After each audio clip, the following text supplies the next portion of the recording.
5% cash deposit and 75% of the mortgage to make up the rest. Well, let's speak to Sam Mitchell. He's the Regional Managing Director for Your Move. Sam, on the surface, this does sound like good news, doesn't it? But when we dig down further into the details, the amount paid in a deposit is actually its lowest level for 3 years. Yeah, the amount paid in deposits by first-time buyer has come down 10% in the last year. They're now spending an average of £23,000 on a deposit, which is about 65% of average annual income. So good news for the market is over 30,000 new first-time buyers bought last month, and that's certainly boosted the market incredibly. And we're seeing a very buoyant housing market off the back of first-time buyers, which has certainly been triggered by the Help to Buy scheme from the government. Well, you can look at it one of two ways, can't you? Yes, we're getting more first-time buyers into the marketplace, but with deposits falling and fears of a housing bubble, that's not good news, is it?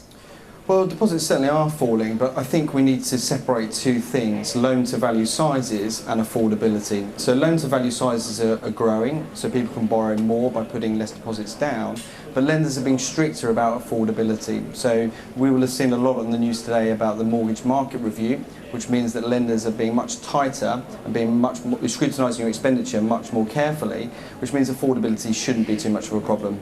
On that, the mortgage market review, as you say, coming into effect tomorrow, first-time buyers, they're going to have a far harder time of it, aren't they?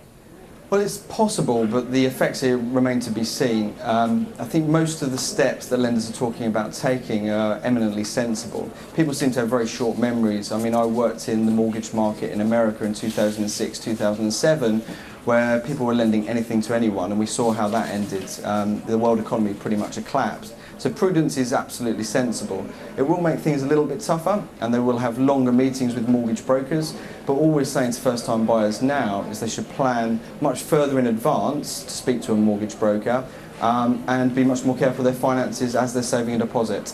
Breaking this down regionally, if you're a cash buyer, and if you're a first-time buyer, and you're looking in London, you need a cash pile of £70,000. Surely that means London is out of reach for hundreds, if not thousands, of first-time buyers.